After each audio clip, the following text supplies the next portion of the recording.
Just the concept alone was enough to draw me in. An internet underneath the internet, the dark web, is how my old friend Kyle described it to me.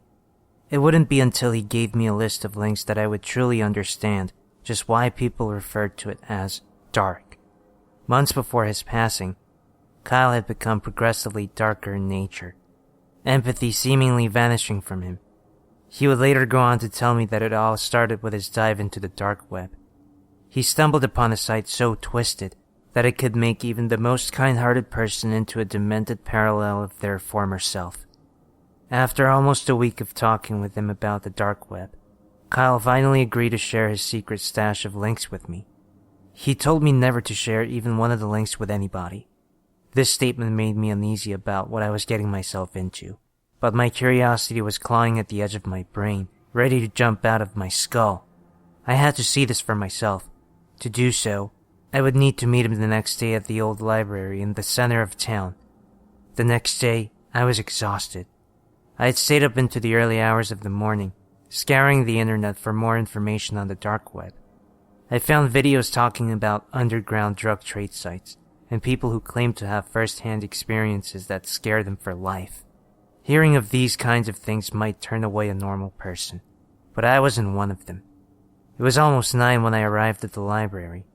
Kyle and our good friend Justin were waiting for me, sitting on a bench just outside the front doors.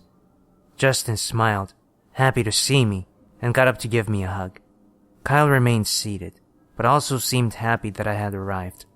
We spent the morning hanging out, grabbing a bite to eat from our local coffee and bagel shop. From there, we made our way to what Kyle referred to as the nest. This was a wooden fort we built years ago, located in the woods behind the local supermarket.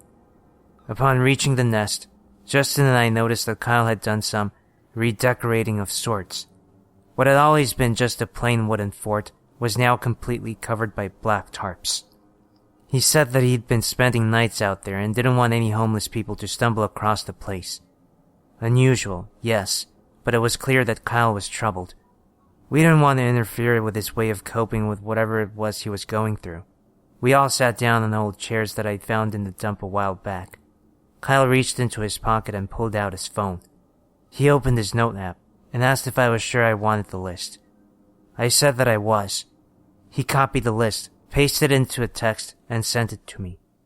He told me not to open it until I was ready to begin my dive into the endless cavern that is the deep web. I agreed, and the text was sent. As if he had forgotten about something important, Kyle abruptly stood up and then left. Justin and I asked where he was heading, but he was sparse in his reply, saying he had some business to take care of. Shrugging this off as another one of Kyle's quirks, Justin and I spent the next few hours just sitting and talking.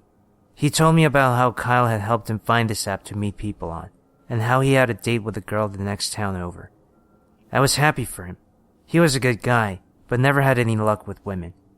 I asked him if he remembered our awful first kiss back in 2nd grade. He laughed and gave me a love tap on the shoulder. Since then, him and I have become good friends.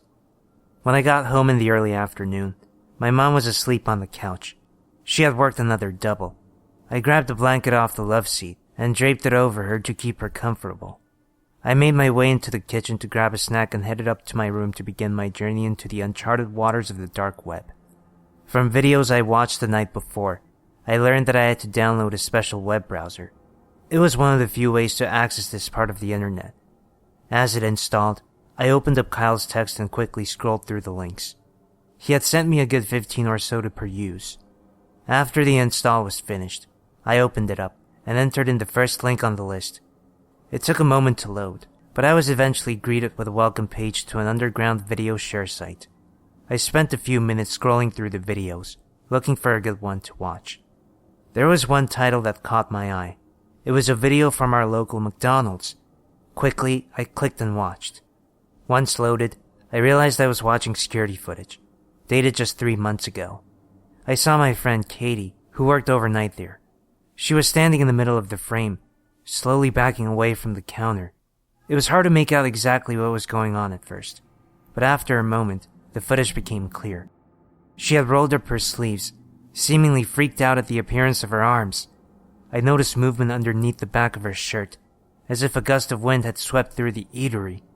Further into the video, she was reaching into the ice cream machine. The footage went fuzzy for a moment, then became clear again, showing Katie bolting out the door. She had gone missing a few months ago, and I wondered if this was the last time she was seen. The whole town thinks she killed her father, because he was found dead at their home the same day she disappeared. Freaked out, I exited the browser and sat silently for a while. After gathering up the courage, I reopened the search engine and typed in the next link on the list. I was directed to a site that contained live feeds from what are known as Red Rooms. I clicked on the first stream and watched as a hooded figure beat a woman strapped to a chair. I quickly left the site when the man looked directly into the camera and pulled out a knife from his pocket. I didn't want to see what would happen next. Continuing through the links, I came across more and more disturbing sites. One of hacked baby monitors, a child trafficking site, and one containing a list of classified federal cases. The first one was titled Noah Family, a name I distinctly remembered hearing on the news before. Finally, I entered in the last link. My monitor turned pitch black. After a moment, a small flashing line appeared in the middle of the screen. Assuming something was wrong with the link, I attempted to exit the page, but the screen was locked in place. Words then began typing themselves out in front of my eyes. Hello, Jamie. We are the silence. We are the solitude. We few are many.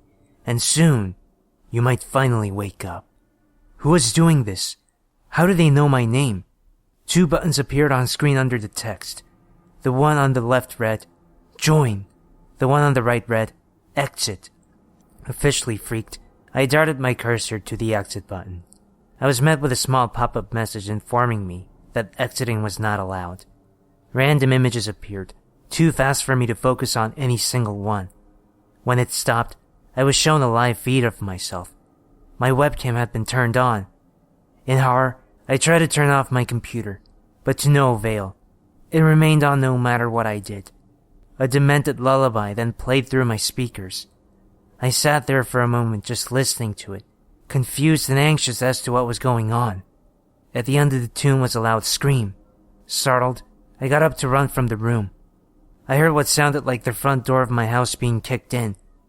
I screamed for my mom as I ran out. I heard her scream, along with the sound of a man telling her to shut up. When I finally reached the base of the stairs, she was being dragged out of the house. Another man stood, just staring at me, frozen at the bottom of the staircase. Who are you? What do you want? Where are you taking my mom? I shouted, dashing at the hooded man in front of me. I was met with his fist.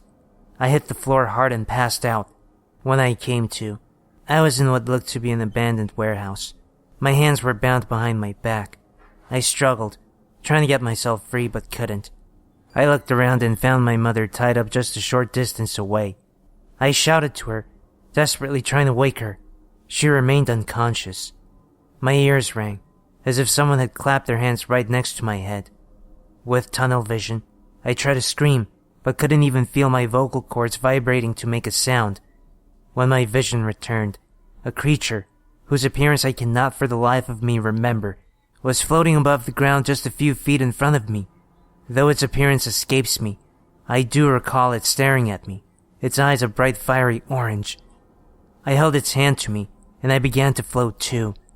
My bonds became loose as I hovered towards the creature. It wrapped its hand around my face. The feeling was indescribable. Through its fingers, I could see a light emanating from within, something leaving my mouth, being absorbed by the beast.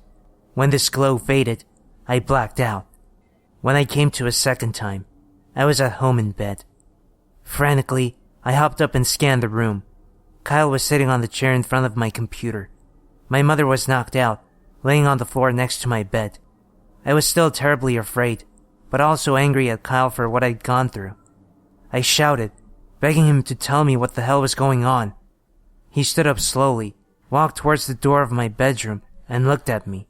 When he spoke, it was with no emotion. We few are many, and soon you might finally wake up. Congratulations, you survived the first trial.